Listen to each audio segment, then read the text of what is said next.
नमस्कार दोस्तों, स्वागत है आपका आज के इस क्लास में। आज हम कोड ऑन वेज के अगले सीरीज में देखेंगे चैप्टर 5 के संबंध में, जो एडवाइजरी बोर्ड से जुड़ा हुआ है, सलाहकार बोर्ड से जुड़ा हुआ है। दो प्रकार के सलाहकार बोर्ड बनाने की बात जो है इस कोड में की गई है, एक सेंट्रल है और दूसरा स्टेट है, यानी राज्य और केंद्र अपने अपने सलाहकार बोर्ड बनाएंगे। उसके संबंध में हम लोग जो है आज देखने वाले हैं। कोड का सेक्शन 42 जो है वो एडवाइजरी बोर्ड के संबंध में कहता है कि सेंट्रल गवर्नमेंट जो है, केंद्र सरकार जो है वो कंस्टिट्यूट करेगी, बनाएगी किसको? सेंट्रल एडवाइजरी बोर्ड को, यानी केंद्रीय सलाहकार बोर्ड जो है उसका गठन सेंट्रल गवर्नमेंट करेगी। और उसमें कौन होंगे? तो जैसा कि हम लोग जानते हैं कि श्रम अधिनियमों में जितने भी इस प्रकार की बॉडी बनती है वो ट्राइपार्टाइट होती है, त्रिपक्षीय निकाय होते हैं। तो जो ट्राइपार्टाइट बॉडी होती है, त्रिपक्षीय निकाय होते हैं, उसमें तीन पक्ष में कौन कौन शामिल होता है?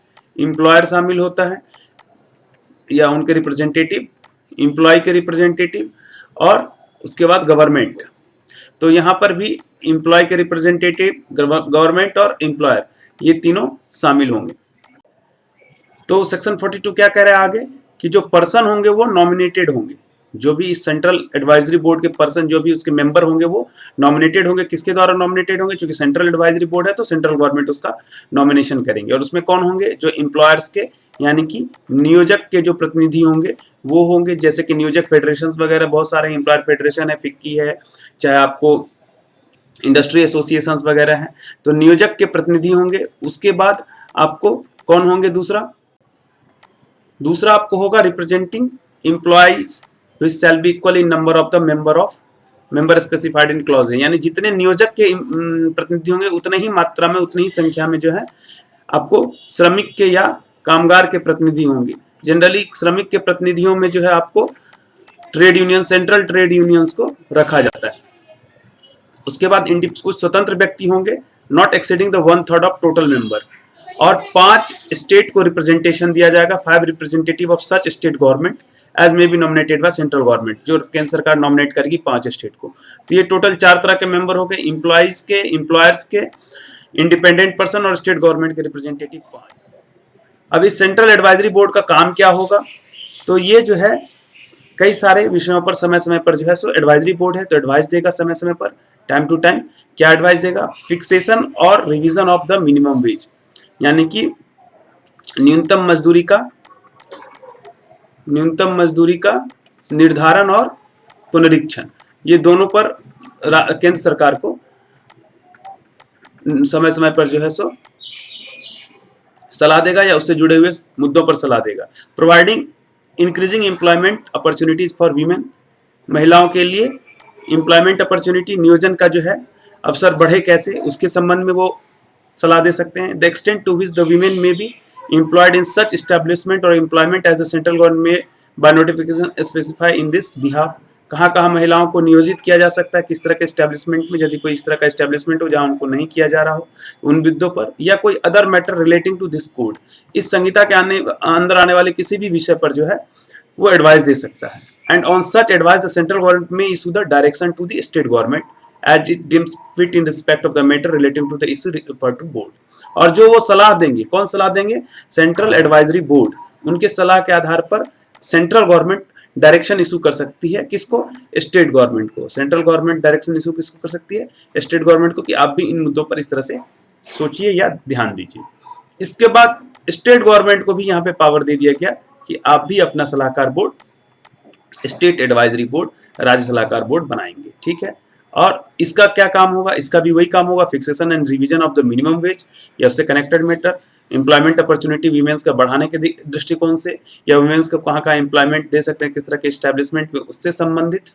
और उसके अलावा कोई और मैटर जो इस कोड से जुड़ा हुआ, ये सारी बातें वही है जो स्टेट सेंट्रल गवर्नमेंट वाले एडवाइजरी बोर्ड को है। State advisory board constitute one or more committee or subcommittee as to look into the issue pertaining to matter specified clause A to D of the subsection 4, यानी वो जो 4 विषय है जिसके बारे में मैंने आपको बताया, फिक्सेशन ऑफ मिनिमम वेज या रिवीजन ऑफ मिनिमम वेज या फिर वुमेन एम्प्लॉयमेंट वाली बात है, इन सब विषयों पर सलाह देने के लिए या इन सब विषयों को और बढ़िया से इम्प्लीमेंट करने के लिए स्टेट एडवाइजरी बोर्ड चाहे तो समितियां बना सकती है या उप समिति बना सकती है। तो कई बार ऐसा होता है कि एक बोर्ड के अंदर कई तरह की समिति या उप समिति होते हैं, तो ये इस राज्य सरकार पर निर्भर करता है, अगर वो चाहे तो बना सकता है। स्टेट एडवाइजरी बोर्ड के यदि मेंबर की बात करें तो यहाँ पर भी वही बात है, नियोजक के प्रतिनिधि होंगे और कर्मचारी के, कामगार के प्रतिनिधि होंगे, ट्रेड यूनियंस वगैरह, और इसके अलावा यहाँ पे इंडिपेंडेंट पर्सन्स होंगे जो कि 1/3 हो सकते हैं टोटल मेंबर के यहाँ पर। तो यहाँ पे मान लीजिए अगर 10 नियोजक के प्रतिनिधि हैं तो 10 कामगार के प्रतिनिधि होंगे, तो 10 आपको इंडिपेंडेंट पर्सन हो सकते हैं। यहाँ चूंकि स्टेट, सेंट्रल वाले में स्टेट को रिप्रेजेंटेशन दिया गया था, इसलिए वहां पे स्टेट के 5 मेंबर होते थे रिप्रेजेंटेटिव। यहाँ जो ये स्टेट खुद अपना बना रहा है, तो यहाँ इस तरह की बात नहीं होगी, ठीक है। अब यहाँ पे नेक्स्ट पॉइंट कहता है कि 1/3 जो मेंबर होगा ये स्टेट का, स्टेट एडवाइजरी बोर्ड का जो भी 1/3 मेंबर होगा वो कम से कम वीमेन होना चाहिए, ठीक है। And 1 among the member specified in clause C set B, clause C यानी कि जो इंडिपेंडेंट पर्सन होंगे उसमें से किसी एक आदमी को स्टेट गवर्नमेंट चेयरपर्सन यानी उस बोर्ड का अध्यक्ष नियुक्त करती है। जो अध्यक्ष होते हैं बोर्ड के, वही बोर्ड का सारा फंक्शन वगैरह को जो है अल्टीमेट कंट्रोल करते हैं, कार्रवाई वगैरह में वो हेड करते हैं, जितनी भी प्रोसीडिंग होगी वही उसको जो है कैरी करते हैं। तो appointed by state advisory board as the chairperson of the committee और सब कमिटी, और यदि कमिटी या सब कमिटी बनी है तो उसके भी चेयरपर्सन के रूप में अपॉइंटमेंट स्टेट गवर्नमेंट के द्वारा उस इंडिपेंडेंट पर्सन में से ही किसी को किया जाएगा।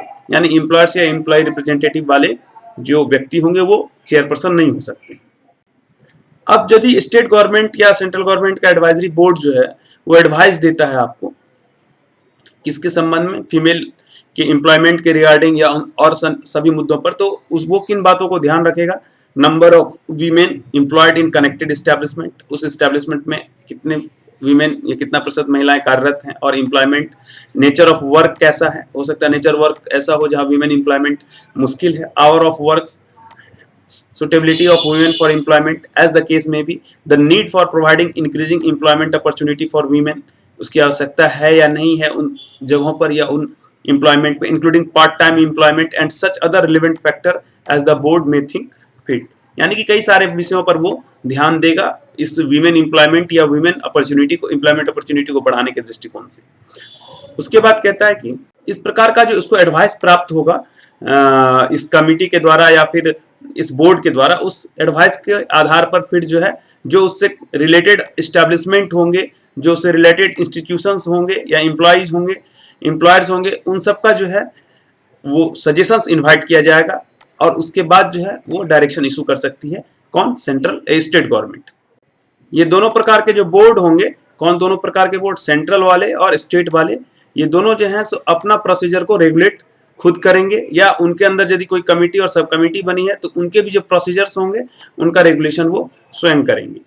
और ये जो मेंबर होंगे state advisory board, central advisory board या स्टेट एडवाइजरी बोर्ड के मेंबर, उनका कार्यकाल कितने दिनों को होगा, इसके लिए सरकार जो है प्रिस्क्राइब करेगी, कहाँ पर, रूल में। कौन सरकार प्रिस्क्राइब करेगी, इसके लिए सेंट्रल एडवाइजरी बोर्ड के लिए सेंट्रल गवर्नमेंट, और स्टेट एडवाइजरी बोर्ड के लिए आपको, स्टेट एडवाइजरी बोर्ड के लिए स्टेट गवर्नमेंट।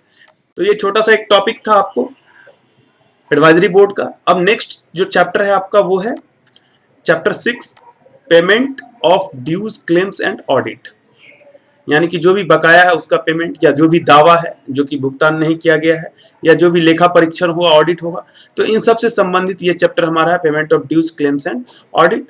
यहाँ पे सेक्शन 43 कहता है responsibility for payment of various dues, विभिन्न प्रकार के जो बकाए हैं उनको भुगतान करने का जो है उत्तरदायित्व जो है, रिस्पॉन्सिबिलिटी किस पर है। तो भुगतान का उत्तरदायित्व के संबंध में ये सेक्शन 43 फिर आगे क्या कहता है कि every employer shall pay all amounts required to be paid under this code to every employee employed by him, उसके द्वारा नियोजित, किसके द्वारा नियोजित, तो नियोजक के द्वारा नियोजित जितने भी कामगार हैं उन सारे कामगारों को जो है सो क्या दिया जाएगा, जो भी अमाउंट इस कोड के तहत ड्यू होता है वो सारे अमाउंट पे किए जाएंगे। कोड के तहत ड्यू होने वाला अमाउंट मतलब उसका वेज हो सकता है, उसका बोनस हो सकता है, ठीक है, जो भी उसका अगर डिडक्शन होता है तो डिडक्शन के बाद जो भी वेज बचता है, तो वो ये सारे पॉइंट्स जो हैं, जो ऑथराइज डिडक्शन है वो किया जा सकता है, लेकिन उसके बाद जो भी उसका बकाया बनेगा वो आपको देना होगा। उसके बाद इसका प्रोविजन कहता है कि provided that where such employer fails to make, अगर वो नियोजक फेल कर जाता है उस पेमेंट को देने में इन अकॉर्डेंस विद द कोड, इस संहिता के अनुसार जो उसको पेमेंट करना है उसको देने में यदि वो एम्प्लॉयर फेल करता है तो फिर उसकी जो कंपनी है, जो फर्म है, जो एसोसिएशन है, या जो भी पर्सन जो कि उसके प्रोप्राइटरशिप में है उस एस्टेब्लिशमेंट के, वो जो है अल्टीमेटली उस एम्प्लॉय को, जो एम्प्लॉयड है, वहाँ देने के लिए रिस्पॉन्सिबल होगा। क्या देने के लिए रिस्पॉन्सिबल होगा? पेमेंट। यानी कि सपोज कीजिए ऐसा होता है, कई बार हम अपनी कोई एक कंपनी खोलते हैं और उस कंपनी को फिर रन करवाते हैं किसी मैनेजर के थ्रू या किसी एजेंट के थ्रू या कोई अन्य व्यक्ति के थ्रू। अब यही चूंकि इमीडिएट एम्प्लॉयर तो यही होता है, उसके अंदर जो वर्कर काम कर रहे हैं उन वर्कर का इमीडिएट एम्प्लॉयर तो यही मैनेजर होता है, तो इसका रिस्पॉन्सिबिलिटी है सारे पेमेंट और ड्यूज को देने का। अब ये मैनेजर नहीं दिया, किसी कारण से कोई दिक्कत हो गई, तो अल्टीमेट कंट्रोल फिर इस कंपनी पर या इस कंपनी का जो प्रोप्राइटर होगा या फर्म होगा या एसोसिएशन होगा, जो भी होगा, इस पर जो है सो अल्टीमेट जो है वो रिस्पॉन्सिबिलिटी आएगी कि भाई आपको इसका सभी बकाया देना है। नेक्स्ट है सेक्शन 44। सेक्शन 44 आपको है संबंधित किससे? Payment of various undisbursed dues in case of death of employee. यदि एम्प्लॉय का मृत्यु हो जाए तो उस केस में जो ड्यूज उसका अनडिसबर्स रह गया, यानी जो भी बकाया उसका भुगतान नहीं किया गया, और संवितरित उसको कहते हैं, जो भी बकाया उसको दिया नहीं गया उसको कैसे हम पेमेंट करेंगे उसके संबंध में। तो सेक्शन 44(1) क्या कहता है कि subject to the other provision of this code all amount payable to an employee under this code shall, if such amount could not or cannot be paid on account of his death before payment or an account of his whereabout not being known। अब मान लीजिए कि उसकी मृत्यु होने के पहले जो भी उसको अमाउंट देना था, पेमेंट देना था, वो आप नहीं दे पाए उसको, ठीक है। या दूसरा स्थिति हो सकता है कि वेयर अबाउट्स, मतलब उसका कौन है नहीं है इसकी जानकारी आपको नहीं है, उसका जो डिपेंडेंट्स कह सकते हैं उसको, या फिर उसका नॉमिनी कह सकते हैं, या फिर लीगल हेयर कह सकते हैं, तो ये आपको नहीं पता है कि कौन है। उसका वाइफ हो सकती है, चाहे उसका बेटा हो सकता है, डॉटर हो सकती है, मदर फादर उसके हो सकते हैं, कोई भी हो, इन सब के बारे में आपको कोई जानकारी नहीं है कि कहाँ है वो, और या फिर आपने उसका पेमेंट नहीं किया, तो उस स्थिति में be paid to person nominated by him in this behalf in accordance with the rule made under this code. पहली बात तो ये है कि यदि उसने अपने किसी रिश्तेदार को या अपने किसी परिचित को नॉमिनी बनाया है, नॉमिनेटेड किया है, तो उसको पे कर देंगे जो अमाउंट उसको नहीं पे किया गया है।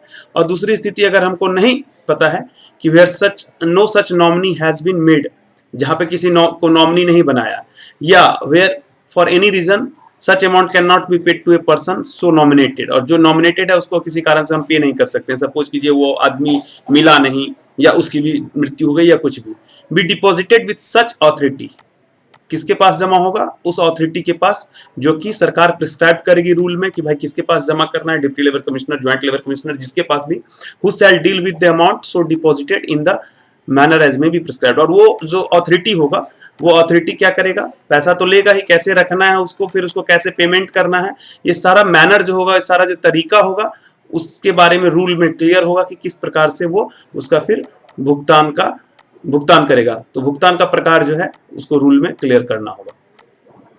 सेकंड पॉइंट इसका कहता है कि where in accordance with the provision of subsection 1 all amount payable to an employee under this code are paid by employee to person nominated by the employee or are deposited by employer with the authority referred in clause B of the subsection 1, then employer shall be discharged of his liability to pay those amount। यदि employer को इस code के तहत कोई भी भुगतान करना था, बोनस देना था, कुछ देना था, या वेज देना था, या कोई भी बकाया राशि देनी थी, तो यदि उसने उसके नॉमिनेटेड व्यक्ति को दे दिया है, उसके नामांकित व्यक्ति को दे दिया है, जिसका उसने नामांकन किया था, उसका सन हो सकता है, उसकी वाइफ हो सकती है, उसकी डॉटर हो सकती है, कोई भी, या फिर उसने उस अथॉरिटी के पास जमा कर दिया जहां पे उसको पता नहीं है कि उसका कौन नॉमिनेटेड व्यक्ति है, या उस नॉमिनेटेड व्यक्ति को देने में वो असमर्थ है, तो उसने अथॉरिटी के पास जमा कर दिया। ऐसी स्थिति में उसकी जो एम्प्लॉयर की लायबिलिटी है वो खत्म हो गई, उसका उत्तरदायित्व खत्म हो गया, अब वो मुक्त हो चुका है। अब इस अथॉरिटी की जिम्मेदारी है कि भाई उस पैसा को उसके सही जो उसका डिपेंडेंट है, आश्रित है, या नॉमिनी है, नामांकित है, उसके पास पहुंचाए। अब नेक्स्ट जो आपका सेक्शन 45, सेक्शन 45 किससे जुड़ा हुआ है? क्लेम्स से जुड़ा हुआ है। आपने अगर मिनिमम वेज या पेमेंट ऑफ वेज पढ़ा होगा एक्ट, तो उसमें भी क्लेम्स की बातें आती थी। यहाँ भी आपको सेक्शन 45 क्लेम से जुड़ा हुआ है, और ये कहता है कि claims under the code and procedure thereof, जो भी कोड के अंतर्गत क्लेम किया जाएगा, दावा किया जाएगा कि भाई हमारा ये पैसा बाकी है, तो उस दावे के संबंध में प्लस उसका प्रोसीजर कि कैसे उसका भुगतान होगा दावा का, उसके संबंध में यह सेक्शन बतलाता है। तो सेक्शन क्या कह रहा है कि the appropriate government may by notification, यानी कि नोटिफिकेशन के जरिए अपॉइंट करेगी किसको, वन और मोर ऑथोरिटीज को, प्राधिकार को। ऑथोरिटीज मतलब होता है क्या, प्राधिकार, मतलब समझ लीजिए ऑफिसर, समझ लीजिए एक तरह से कि एक या एक से अधिक, चूंकि स्टेट लंबा होगा, बड़ा होगा और जरूरत ज्यादा हो सकती है, जिला के स्तर पर कर सकता है, सब डिवीजन के स्तर पर कर सकता है। ऑथोरिटीज को नोटिफाई करेगी not below the rank of gazetted अफसर, जो कि आपको राजपत्रित पदाधिकारी से नीचे के नहीं हो सकते हैं, और राजपत्रित पदाधिकारियों को इसमें सरकार नोटिफाई नहीं कर सकती है इस काम के लिए, क्लेम सुनने के लिए। तो राजपत्रित पदाधिकारियों को नियुक्त करेगी to hear and determine the claim which arises under the provision of this code। अब जैसे आज के समय में मान लीजिए कि मिनिमम वेज एक्ट है, तो बिहार में जो है सो क्लेम फाइल होता है, सेक्शन 20 में जब क्लेम फाइल होता है तो वो क्लेम किसके पास फाइल होता है, आपको कई सारे अथॉरिटी हैं, अलग अलग शेड्यूल के हिसाब से भी हैं, जैसे लेबर सुपरिटेंडेंट के पास हो सकता है, DCLR के पास हो सकता है, SDO के पास हो सकता है, असिस्टेंट लेबर कमिश्नर के पास हो सकता है। तो कई तरह के स्तर हैं जहाँ पे लेबर कोर्ट में हो सकता है क्लेम फाइल करने का ऑप्शन बनता है। यहाँ पर जो है आपको अथॉरिटी अभी सरकार फिर रूल में नोटिफाई करेगी, या रूल के आने के बाद भी सरकार को पावर दिया गया है नोटिफाई करने का, तो जरूरी नहीं कि वो रूल में लिखे, रूल में ना भी लिखे तब भी बाद में जब कोड इंप्लीमेंट हो जाएगा तो इंप्लीमेंट होने के साथ साथ वो नोटिफाई कर सकती है, क्योंकि यहाँ पावर है कि नोटिफिकेशन निकाल के आप अथॉरिटी डिसाइड कर सकते हैं। अब ये जो अथॉरिटी होंगे इनका क्या काम होगा, हियर एंड डिटरमाइन, सुनना है दोनों पार्टी को और निश्चित करना है क्लेम के बारे में, क्लेम बनता है कि नहीं बनता है तो कितना बनता है, फिर देना क्या है। अब दूसरा पॉइंट कह रहा है कि जो अथॉरिटी यहाँ होंगे, जो भी प्राधिकार अपॉइंटेड होंगे इस सबसेक्शन 1 के अंतर्गत, वो क्या करेंगे, वो जब डिसाइड करेंगे क्लेम को इस कोड के अंतर्गत कि जो क्लेम बन रहा है, तो वो सारे सर्कमस्टांसेस को भी फिर देखेंगे, परिस्थितियों को देखेंगे under which the claim arises, वैसी परिस्थितियों को देखेंगे जिसके तहत वो दावा जो है सो राइज हुआ है, दावा उठाया गया है। Payment of compensation in addition to the claim determined. अब मान लीजिए अगर सपोज कीजिए वर्कर ने दावा किया कि मेरा 20,000 रुपया का मजदूरी का भुगतान नहीं किया गया, तो ठीक है, अगर उसको सेटिस्फाई हो जाता है कि हाँ 20,000 रुपया का मजदूरी भुगतान नहीं हुआ है, तो ये आपको यहाँ पे आप देखना है कि इसके साथ कोई कंपनसेशन, मतलब उसके साथ ज्यादती की गई है, जानबूझ करके उसका मजदूरी भुगतान नहीं किया गया, तो आप चाहें, या और कोई भी परिस्थिति बनती है तो आप चाहें तो उसमें कंपनसेशन दे सकते हैं, एक तरह से फाइन लगा सकते हैं, विच में एक्सटेंड टू 10 टाइम्स। ये बहुत इंपॉर्टेंट पॉइंट है, ये आपको कहां तक जाके रह सकता है, 10 टाइम्स तक, 10 गुना तक ये कंपनसेशन जो है, इसको आप याद रखिएगा, अथॉरिटी 10 गुना तक फाइन लगा सकती है। तो सपोज कीजिए कि अगर 20,000 रुपया है तो 2 लाख रुपया तक का इसमें फाइन आपको लग सकता है। तो 2 लाख और प्लस 20,000, यानी कि टोटल 2,20,000 रुपये के भुगतान का जो है आदेश वो अथॉरिटी कर सकती है आपको, किसको, नियोजक को। And the claim determined and endeavor shall be made by the authority to decide the claim within a period of 3 months। और यहाँ एक बहुत अच्छी बात है कि जो भी क्लेम है उसको डिसाइड करने के लिए टाइम पीरियड दे दिया कि जब क्लेम किया गया, तो ऐसा नहीं कि हरि अनंत हरि कथा अनंता वाली बात हो जाए। अब चल रहा है कोर्ट का, तो यही मैटर चलता है, कोर्ट में एक बार केस गया तो बरसों बरसों चलता है, इसीलिए कोर्ट ने कहा कि नहीं भैया, आपको जैसे ही क्लेम आया 3 महीने में आपको हाँ ना जो भी करना है करके डिसाइड कीजिए, उसको आगे अगर जाना होगा तो वो अपील में अपना जाए, आगे देखिए, फिर अपील में आगे डिसाइड किया जाएगा उसका आपने निर्णय लिया, सही लिया, गलत लिया, या उसको क्या रिमेडी मिलनी चाहिए, लेकिन डिसाइड कर लीजिए आप 3 महीने के अंदर। ये बहुत ही इंपॉर्टेंट पॉइंट है, इसको भी आप याद रखिएगा कि कितना दिन का समय दिया गया क्लेम डिसाइड करने के लिए अथॉरिटी को।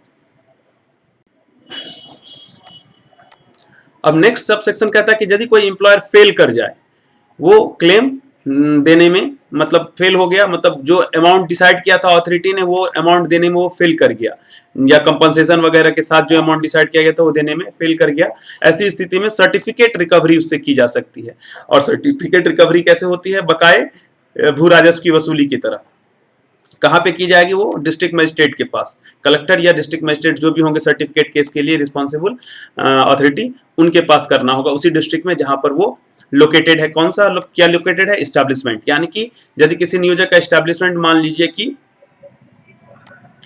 सपोज कीजिए कि कोई पटना का व्यक्ति है और उसने जो है सो मान लीजिए कि दरभंगा में अपना प्रतिष्ठान खोल रखा है, और दरभंगा में ही उसने एम्प्लॉय किया था वर्कर्स को, और उसको जो है सो जो वेज देना चाहिए कोर्ट के तहत वेज नहीं दिया, वर्कर ने फिर दरभंगा के ही ऑफिसर्स के पास जो अथॉरिटी होंगे उसके पास जो है क्लेम फाइल किया कि भाई हमारा वेज नहीं मिला, तो वो सारी सुनवाई दरभंगा में होगी और उसके बाद उस क्लेम का सुनवाई होने के बाद डिसाइड हुआ कि भाई आपको इनको 2,20,000 रुपये का भुगतान करना है। ठीक, अब ये नियोजक क्या है, ये एम्प्लॉयर जो पटना वाला है सोचता है हम तो पटना में रहते हैं, राजधानी में रहते हैं, हमको कौन क्या कर लेगा, हम नहीं देंगे पैसा, चलिए देखते हैं। तो ठीक है, अब इस अथॉरिटी के पास क्या ऑप्शन बच गया, पैसा हमने तो आदेश तो दे दिया, हमारा आदेश का पालन किया नहीं, वह नियोजक ये सोच रहा है कि हमसे क्या कर लेंगे अगर हम नहीं करें इनका। तब अथॉरिटी के पास ऑप्शन बचता है कि उसके आदेश के अनुपालन के लिए वो सर्टिफिकेट केस जारी करे। सर्टिफिकेट केस क्या होता है इसको थोड़ा सा समझ लीजिए और कैसे बकाया भू राजस्व की तरह वसूली होती है। अब सर्टिफिकेट केस के थ्रू जो है बकाया भू राजस्व के हिसाब से वसूली करने के लिए जो है सो एक अलग एक्ट है, उसको हम लोग कहते हैं, बिहार के केस में Bihar and Odisha public demand and recovery act. ये आपको अंग्रेजों के जमाने का एक्ट है, 1914 का ये अधिनियम है।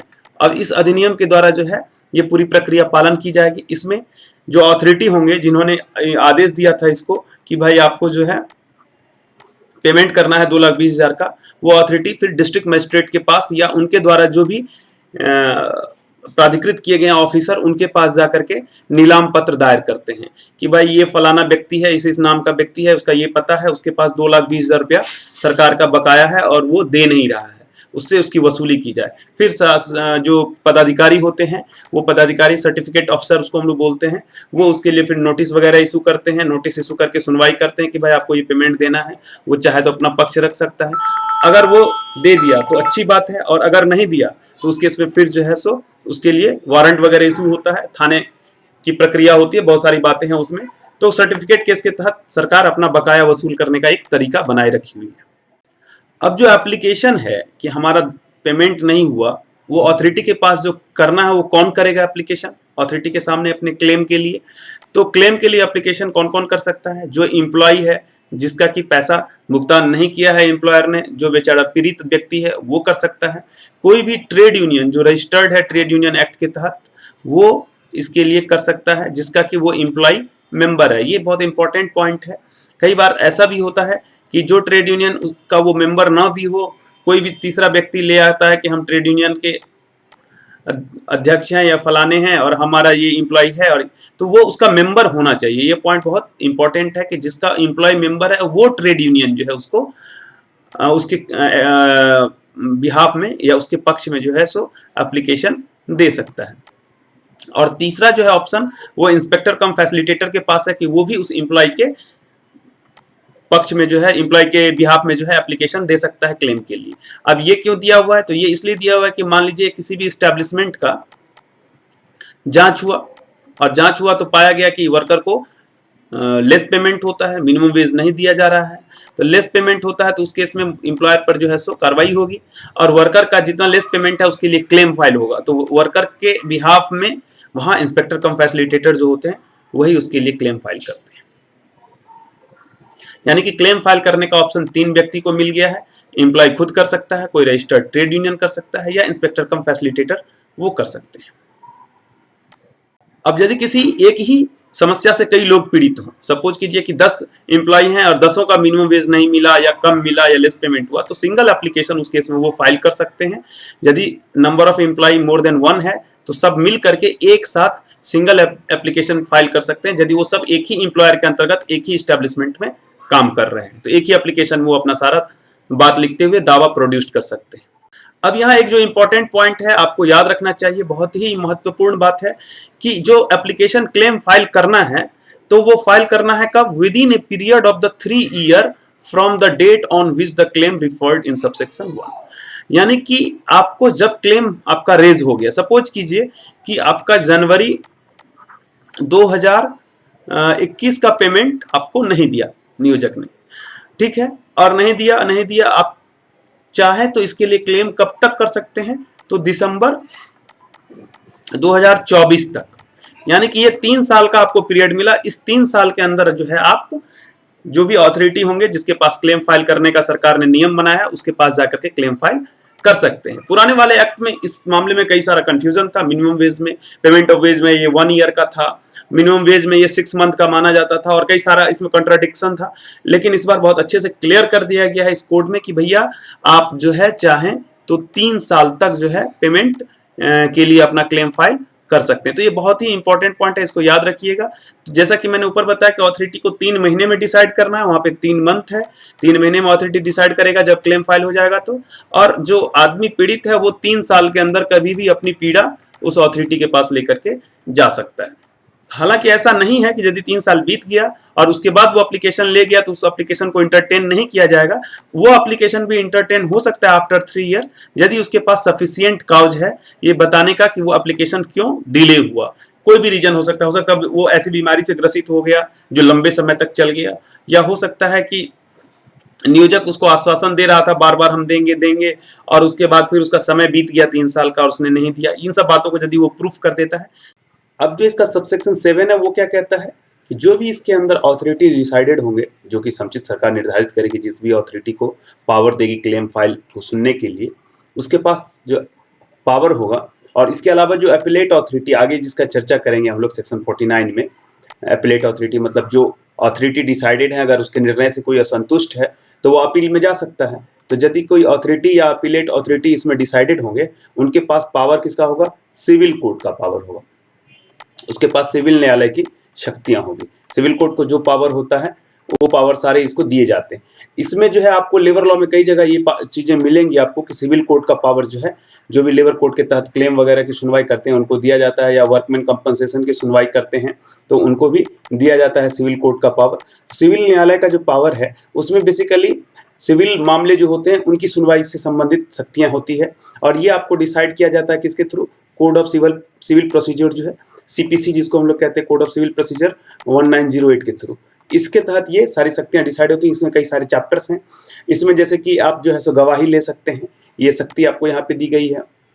जो विटनेस है, जो साक्ष्य है, उसको प्रोड्यूस करा सकते हैं, जो जिसने देखा है, जो घटना से जुड़ा हुआ है। Compelling the production of documents, अगर नियोजक मान लीजिए कोई डॉक्यूमेंट्स वगैरह नहीं दे रहा है तो ऐसी स्थिति में आप इस सीपीसी का पावर लेकर के उस पर कार्रवाई कर सकते हैं, उसको बाध्य कर सकते हैं डॉक्यूमेंट्स प्रोड्यूस कराने के लिए।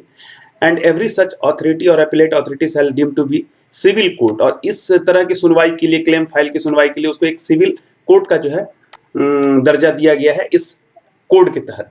हालांकि ये कोई नई बात नहीं है, पुराने लेबर लॉज में इस तरह के पावर दिए गए थे। And for all the purposes of section 195, section 195 जो है वो आपको सीआरपीसी का जुड़ा हुआ है, लोक सेवकों के द्वारा जो किया जाता है कार्रवाई उसके ऊपर। जैसे कि कई जगह आप पढ़ते होंगे इसमें कि कोर्ट जो है कॉग्निजेंस खुद से नहीं ले सकती है, अन्यथा जब तक कि कोई उसका संबंधित व्यक्ति जो वहां पे लोक सेवक है, जो उस कार्य को करना है जिसको, वो कोर्ट को न बताए। जैसे कि इस कोड में मिनिमम वेज का इन्फोर्समेंट कराने का काम के लिए कोई ना कोई लोक सेवक नियुक्त किया जाएगा, इंस्पेक्टर कम फैसिलिटेटर उसको कहेंगे। तो वो फिर कैसे कोर्ट को के सामने प्रोड्यूस करेगा, और कोर्ट स्वयं जो है लोक सेवक जहां पे प्राधिकार है उसकी सुनवाई के लिए डायरेक्ट उस मामले को खुद नहीं ले सकती है संज्ञान में, जब तक कि वो लोक सेवक उस मामले को लेकर के कोर्ट में न जाए प्रोसिक्यूशन करने के लिए। तो इन सब का चर्चा करता है आपको सीआरपीसी सेक्शन 195 या चैप्टर 26 वगैरह में। तो ये सारी शक्तियां आपको यहाँ पर दी गई है। हालांकि इन शक्तियों से संबंधित एक अलग वीडियो में कभी बनाऊंगा, हर एक चैप्टर और उसके सेक्शन को कोड करते हुए आपको आईपीसी, सीआरपीसी और सीपीसी का। तो चूंकि ये एक अलग क्लास है अपने आप में, उसमें आधा 1 घंटे का टाइम लगने वाला है। चलिए हम लोग उसको आगे देखते हैं। फिर सेक्शन 46 क्या कहता है? 46 आपको जुड़ा हुआ है किससे? Reference of dispute under the code. अगर किसी प्रकार का विवाद हो जाता है तो उसका जो है निर्देशन कैसे होगा, रेफरेंस उसको कैसे किया जाएगा? तो notwithstanding anything contained in this code where any dispute arises between an employer and his employee with respect to. किसके किसके बीच विवाद होगा? विवाद के कौन कौन पक्षकार होंगे? तो विवाद के पक्षकार हैं आपको नियोजक और कर्मचारी, ये दोनों आपके विवाद के पक्षकार हैं। ठीक है। अब उसके बाद आपको जो है किस किस मामलों को लेकर के है? तो फिक्सेशन ऑफ बोनस और eligibility of payment of bonus under the provision of this code. इस कोड के तहत जो उसको बोनस दिया जाना है या बोनस की जो योग्यता शर्तें हैं, इन सब को लेकर के, या बोनस का कोई भी डिस्प्यूट होता है बोनस से संबंध में। उसके बाद the application of this code in respect of the bonus to the establishment in public sector. अब चूंकि आपको मैंने बताया था कि पब्लिक सेक्टर के लिए एक अलग इसमें सेक्शन जोड़ा गया कि जिस साल उसको प्रॉफिट होगा 20% और मोर का ग्रॉस प्रॉफिट, उसी साल वो बोनस देंगे। तो अगर इन बातों को लेकर के अगर डिस्प्यूट हो जाए तो इस तरह के डिस्प्यूट को shall deem to be an industrial dispute, उसको औद्योगिक विवाद माना जाएगा।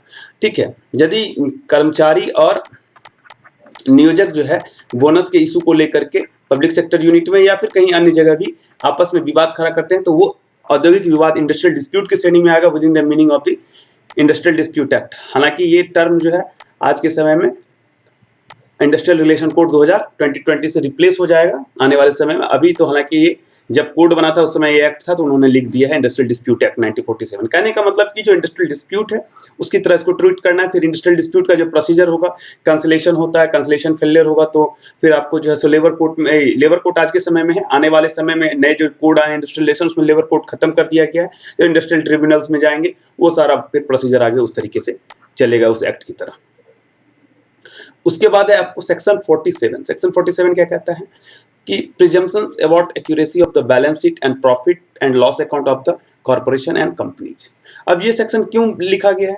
बेसिकली ये सेक्शन जुड़ा हुआ है इसी बोनस से ही, क्योंकि बोनस का जो कैलकुलेशन होना है वो टोटल डिपेंड करता है कंपनी के फर्स्ट 5 ईयर में उसके प्रॉफिट वगैरह पर निर्भर करेगा। उसके बाद सेट ऑन सेट ऑफ का जो कॉन्सेप्ट है, मैंने पिछले वीडियो में इसके बारे में डिटेल से बताया, आप देख सकते हैं। तो ऐसे में उसकी एक्यूरेसी जो है बैलेंस शीट की या प्रॉफिट एंड लॉस अकाउंट की वो बहुत ज़्यादा जरूरी होती है। Where during the course of proceeding before the authority under section 45, जो अथॉरिटीज के लिए डिसाइड होंगे, जो कि बोनस के लिए सुनवाई कर सकते हैं, या फिर अपीलेट अथॉरिटी जो सेक्शन 49 में है, तो या फिर ट्रिब्यूनल कब? जबकि इंडस्ट्रियल डिस्प्यूट में मैटर जो है इन अथॉरिटीज के पास फेल कर जाता है, तो फिर वो ट्रिब्यूनल को रेफर होता है। और कई बार जो है इंडिविजुअल डिस्प्यूट्स के मामले में डायरेक्ट लेबर जो है ट्रिब्यूनल के पास जा सकता है, जिसमें कि टाइम बार्ड दिया हुआ है आपको इस कोड में, IR कोड में 45 डेज का। तो उस 45 डेज के बाद वो स्वयं चाहे तो ट्रिब्यूनल के पास जा सकता है। तो यहाँ तीनों अथॉरिटी के सामने जब भी प्रोसीडिंग होगा, और N arbitration referred in clause A of section 2 of ID act. अब ये भी फिर वो ऐसे ये कोड में आ गया है ये सारी बातें। तो कोड में आर्बिट्रेशन की जो बात होती है, जो पहले आपने पढ़ा होगा ID एक्ट में, या आपने मेरे ID एक्ट का वीडियो देखा होगा, वहाँ मैंने इसे डिटेल से बताया, आप चाहें तो वहाँ जाके दे सकते हैं। तो किसी भी प्रकार का प्रोसीडिंग यदि इन सब के पास चल रहा है, अथॉरिटी के पास या ट्रिब्यूनल के पास या फिर आर्बिट्रेटर के पास, in respect of the any dispute of the nature specified in section 45 and 46 और in respect of an appeal under section 49। 45 और 46 का डिस्प्यूट जो है, 45 और 46 में कौन से डिस्प्यूट है जिसका अभी हमने जिक्र किया था आपको। 45 का डिस्प्यूट था क्लेम से रिलेटेड, जो भी क्लेम किए जाएंगे उससे रिलेटेड, और 46 का डिस्प्यूट किससे रिलेटेड था? 46 का डिस्प्यूट आपको बेसिकली बोनस से रिलेटेड है। तो इन डिस्प्यूट्स के रिगार्डिंग कोई भी प्रोसीडिंग अगर इन सब के पास चलता है, the balance sheet and profit and loss account of the employer being a corporation or a company duly audited by the controller and auditor general, CAG जिसको हम लोग कहते हैं, उससे ऑडिटेड, मतलब उससे जो इम्पैनल्ड होते हैं चार्टर्ड अकाउंटेंट, उनसे वो आपको ऑडिटेड होना चाहिए, उस खाता का लेखांकन होना चाहिए, लेखा परीक्षण होना चाहिए, and of India by the auditors duly qualified to act as auditors of the companies under section 141 of the companies act 2013। तो कंपनी एक्ट के तहत यदि कोई ऑडिटर क्वालिफाइड है, ये सर्टेन प्रोविजंस जो हैं डिफरेंट एक्ट से लिंक्ड हैं। सीधा सा बात उसको समझना है आपको यहाँ पर कि जो ऑडिटर होते हैं, जिनको कि इम्पावर्ड किया गवर्नमेंट ने अकाउंट शीट, बैलेंस शीट को या अकाउंट को ऑडिट करने के लिए, तो वो ऑडिटर से जो ऑडिटेड होंगे आर प्रोड्यूस्ड बिफोर इट, तो वो ऑडिटेड अकाउंट जो है इन सब के पास, यानी ट्रिब्यूनल के पास या फिर अथॉरिटी के पास या फिर आर्बिट्रेटर के पास प्रोड्यूस किया जाएगा। Then the said authority, appellate authority, tribunal and arbitrator as the case में भी, जो भी इनमें से होगा, may presume the statement and particulars contained in such balance sheet and profit and loss account to be accurate, and it shall not be necessary for the corporation or company to prove the accuracy of such statement and particulars by filing of an affidavit or by another mode। मतलब जो उसके सामने company produce कर देगी audited account, वो audited account जो है सही माना जाएगा। अब इसके लिए आप उसको कोई दूसरा तरीका से नियोजक से आप शपथ पत्र और ये सब नहीं लेंगे कि भैया ये मेरा सही है, ये है, वो है, समझने के लिए। कहने का मतलब कि उसके एक्यूरेसी पे क्वेश्चन आपको नहीं करना है। Provided that where the said authority, appellate authority, tribunal और arbitrator as the case may be is satisfied that the statement and particulars contained in the balance sheet or profit and loss account of the corporation or company are not accurate, it may take such step as it think necessary to find out the accuracy of such statement and particulars। अब मान लीजिए किसी authority को ये लगता है या किसी कोर्ट को लगता है कि नहीं, ये जो स्टेटमेंट है उस स्टेटमेंट में कुछ करेक्शन की जरूरत है, या सही नहीं है, या फॉर्ज कर दिया गया, कुछ भी है, तो वो चाहे तो किसी तरीके से भी उसकी एक्यूरेसी की जांच कर सकता है। हो सकता है वो कोई दूसरा ऑडिटर अपने तरफ से बहाल कर ले, या अपने तरफ से जो है किसी दूसरे ऑडिटर्स को हायर कर ले और उस ऑडिटर्स के माध्यम से जो है उसको चेक करे, या कोई और भी मेथड, यदि वो खुद ही अकाउंटेंट की जानकारी, अकाउंटेंसी की जानकारी रखता हो, खुद ही वो चेक कर ले। कोई भी तरीका हो सकता है, अपने जिस तरीके से वो फिट समझे अपने आप को, या अपने ऑफिस के अकाउंटेंट से उसको चेक करवा सकता है, ऑडिटर से चेक करवा सकता है। कहने का मतलब ये है कि उसके एक्यूरेसी पे डाउट नहीं करना है, और अगर उसको एकदम सेटिस्फाइड है वो कि नहीं, कहीं ना कहीं इस बैलेंस शीट में कुछ ना कुछ एक्यूरेसी में कमी है या कुछ गड़बड़ी है, तो फिर वो अपनी किसी भी तरीके से जांच करवा सकता है। सामान्य अर्थों में एक्यूरेसी पे डाउट नहीं होना चाहिए। अब इसका जो सेकंड पॉइंट कहता है कि जो डिस्प्यूट राइज होगा, जैसे कि मैंने आपको बताया कि यदि कोई डिस्प्यूट होगा तो डिस्प्यूट किसके किसके बीच होगा, या तो एम्प्लॉयर होगा एक पार्टी, और दूसरा पार्टी एम्प्लॉय होगा। तो एम्प्लॉयर और एम्प्लॉय की तरफ से हो सकता है ट्रेड यूनियन हो पार्टी। तो यदि डिस्प्यूट कोई राइज होता है और उसका पार्टी कोई ट्रेड यूनियन है या खुद उसका इंडिविजुअल एम्प्लॉय है, तो उस स्थिति में यदि वो ट्रेड यूनियन या एम्प्लॉय ये चाहता है कि बैलेंस शीट में यदि किसी पॉइंट पर उसको क्लैरिफिकेशन चाहिए, clarification relating to any item in the balance sheet और द प्रॉफिट लॉस अकाउंट, उसमें लगता है कि नहीं कुछ गड़बड़ी है और वो चाहता है कि हमको इसमें क्लैरिफिकेशन चाहिए नियोजक की तरफ से, तो वो अथॉरिटी को इसके लिए रिक्वेस्ट करेगा। अथॉरिटी अगर सेटिस्फाई हो गया कि हाँ ठीक है, ये समझना इसके लिए जरूरी है, तो वो क्लैरिफिकेशन को क्लियर, मतलब उसके डाउट को क्लियर करने के लिए वो डायरेक्ट कर सकता है, ऑर्डर कर सकता है नियोजक को, कॉर्पोरेशन को, कंपनी को, जो भी होगा, कि भाई आप जो है इसका डाउट जो है उसको क्लियर कीजिए with in A prescribe time. कोई एक समय दे देगा, उसी टाइम के अंदर जो है उस कंपनी का नियोजक जो है उसके डाउट को क्लियर करेगा कि हाँ बैलेंस शीट में ये चीज ऐसे ऐसे है और इसका ये मीनिंग है या ये सही है। अब इसका जो सेक्शन 48 है वो क्या कहता है कि audit of the account of employers not being corporation and companies. अब जैसा कि पिछले सेक्शन में हमने देखा कि कॉर्पोरेशन और कंपनीज के जो अकाउंट्स होंगे उनको ऑडिट कौन करेगा, तो कंपनीज एक्ट के तहत, या फिर जो इनका अपना ऑडिट करने का जो तरीका है, सीएजी से इम्पैनल्ड ऑडिटर है उनके थ्रू अपना ऑडिट करना है। लेकिन यदि वो कंपनीज कॉर्पोरेशन वगैरह नहीं हो, और उस तरह के मामले में यदि कोई क्लेम, डिस्प्यूट या अपील आता है कि अपीलेट अथॉरिटी के पास या अथॉरिटी के पास या फिर ट्रिब्यूनल के पास या आर्बिट्रेटर के पास बोनस के संबंध में, तो फिर ऐसी स्थिति में उस इस्टेब्लिशमेंट को, जो भी हो इस्टेब्लिशमेंट हो, उसको फिर ऑडिट करना पड़ेगा किसके द्वारा। वही आप यहाँ पर फिर प्रोविजन दिया है कि कंपनीज एक्ट 2013 के सेक्शन 141 के तहत जो सर्टिफाइड ऑडिटर्स होंगे उनके द्वारा जो है उस अकाउंट को ऑडिट किया जाएगा। वो ट्रिब्यूनल या आर्बिट्रेटर या फिर अपीलेट अथॉरिटी या अथॉरिटी अपना सेटिस्फाइड होगी कि भाई ये अकाउंट ऑडिट हो जाए। यदि वो अकाउंट को ऑडिट करना आवश्यक है, उसने ऑडिट नहीं किया है, तो उसके लिए फिर वो सर्टेन टाइम दे सकती है जो भी अथॉरिटी है या अपीलेट अथॉरिटी है कि भाई इतने समय के अंदर आपको उसको ऑडिट कर लेना है। तो फिर इसके संबंध में कहता है कि by the order direct the employee to get his account audited within such time as may be specified in the direction or within such further times as it may allow by such auditor या auditors as it think fits and thereupon the employer shall comply with such direction। कहने का मतलब कि bonus का कोई भी dispute अगर आ गया और वो कंपनीज या कॉर्पोरेशन नहीं है, तो वहाँ ऑडिट करवाना है। जो ऑडिटर सर्टिफाइड होते हैं कंपनीज एक्ट 2013 के सेक्शन 141 के तहत, और यदि नहीं है तो फिर करवाने के लिए सर्टेन समय दिया जाएगा। वो समय अथॉरिटी डिसाइड करेगी और उसके अंदर एम्प्लॉयर को कंप्लायंसेस करना है। और यदि किसी मामले में एम्प्लॉयर जो है असफल साबित होता है उस अकाउंट को ऑडिट कराने के लिए, जो कि या तो एम्प्लॉयर ने डायरेक्शन, अथॉरिटी ने डायरेक्शन दिया, या एम्प्लॉयर किसी कारण से उसको ऑडिट नहीं कराता है, असफल होता है या नहीं कराना चाहता है, तो एम्प्लॉयर जिसको भी चाहे get accounts audited by such auditor and auditors as it thinks fit. तो इस केस में जो है अथॉरिटी को पावर है कि वो जिसको भी चाहे उसके थ्रू जो है सो, अथॉरिटी में जो भी है अथॉरिटी हो सकते हैं, चाहे अपील में गया तो अपीलेट अथॉरिटी होगा, चाहे ट्रिब्यूनल होगा, चाहे आर्बिट्रेटर होगा, जो भी होगा, इन सबको पावर है कि वो उसका अकाउंट का ऑडिट अपने हिसाब से ऑडिटर को लेते हुए, या ऑडिटर्स की संख्या एक से ज़्यादा होगी तो ऑडिटर और ऑडिटर्स के थ्रू वो करवा सकते हैं। और इस तरह से यदि अकाउंट ऑडिटेड हो गया तो उसको ऑडिटेड अकाउंट माना जाएगा। और इसका जो सबसेक्शन 5 है वो कहता है कि यदि सबसेक्शन 3 के तहत जो भी अपीलेट अथॉरिटी है, या अथॉरिटी है, प्राधिकार है, या अपीलीय प्राधिकार है, या ट्रिब्यूनल्स है, या आर्बिट्रेटर है, विवाचक है, ये सब अगर ऑडिट करवाते हैं अकाउंट का अपने स्तर से, अपना ऑडिटर रखते हुए, तो फिर उसका पेमेंट कौन देगा भैया? तो उसका पेमेंट देना होगा किसको? एम्प्लॉयर को। और कितना देना होगा?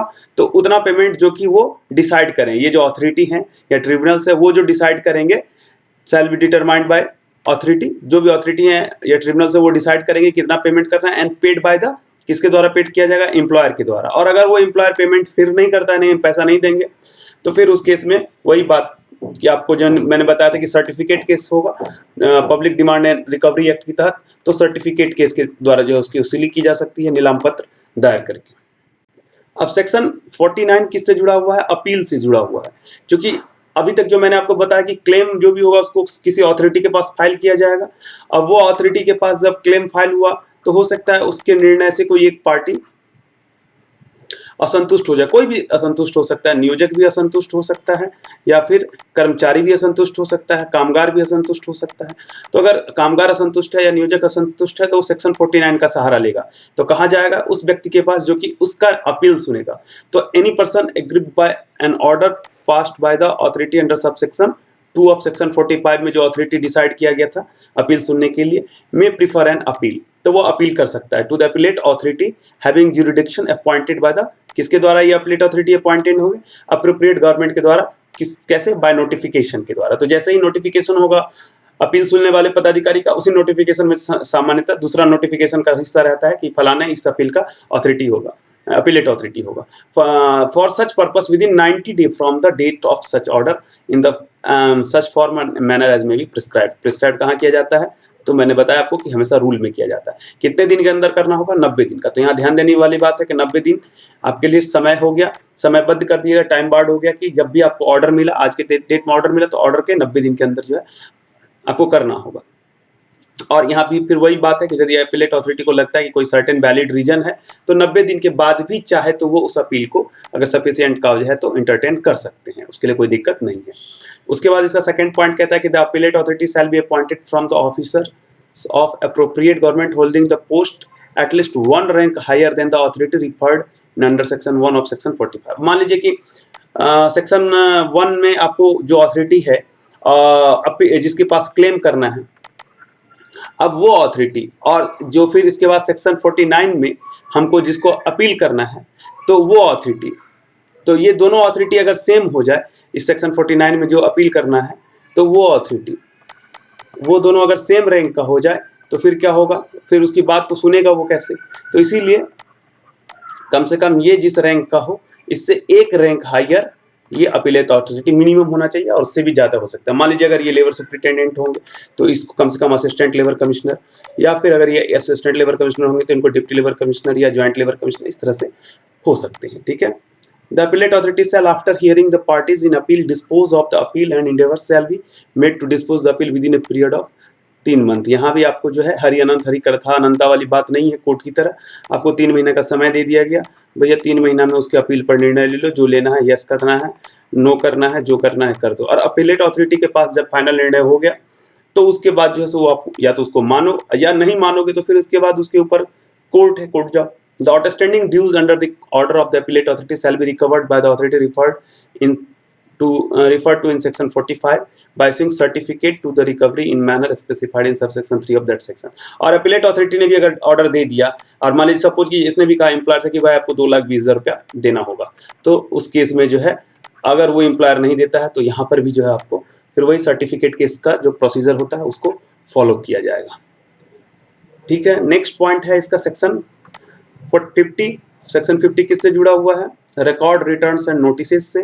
कोई नई बात नहीं है, हर एक एक्ट में होता था लेबर लॉ के, और इस बार कोड है तो इस कोड में भी है रिकॉर्ड रिटर्न एंड रजिस्टर से रिलेटेड, नोटिसेस से रिलेटेड कि every employer of an establishment to which code apply shall maintain a register containing the details with regard to the person employed, master roll, wage and such other details in such manner as may be prescribed। कहाँ prescribe होगा? फिर वही बात कि rule में कुछ बातें clear होंगी और ज़्यादा से, तो उसमें क्या क्या रखना है? मास्टर रोल वगैरह रखना है, वेज का रजिस्टर रखना है, जो भी पर्सन एम्प्लॉयड है उसके संबंधित डिटेल्स का रजिस्टर रखना है, और यदि कोई और डिटेल्स जरूरत पड़ता है रूल में दिया गया तो उसको रखना है।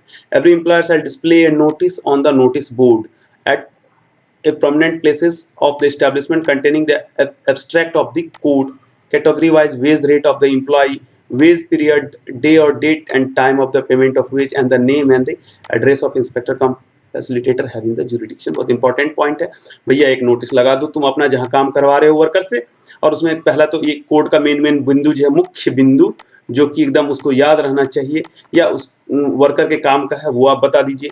फिर आप उसमें बता दीजिए कि आपका वेज का आज के समय में क्या स्टेटस है, स्किल्ड को, अनस्किल्ड को, सेमी स्किल्ड को क्या मिलता है, या हाईली स्किल्ड को जैसा भी सरकार नोटिफाई करेगी उस हिसाब से कैटेगरी वाइज वेज का रेट होगा उसका। फिर वेज पीरियड कितने दिन पे पेमेंट करते हैं भैया, 15 दिन पे करते हैं, 1 महीना पे करते हैं, वो पेमेंट वेज पीरियड के बारे में आपको बताना है। Date and time of payment of wage कैसे करते हैं, किस समय करेंगे। उसके बाद name and address of inspector cum facilitator, जो इंस्पेक्टर कम फैसिलिटेटर होगा उसका डिटेल, अगर कोई दिक्कत होगी किसी नियोजक को तो वहाँ पे वो जाए अपना उससे जो है सो ग्रीवांसेस बताए और अपना जो भी रेमेडी ले सकता है इस कोड के तहत वो उपचार अपना ले।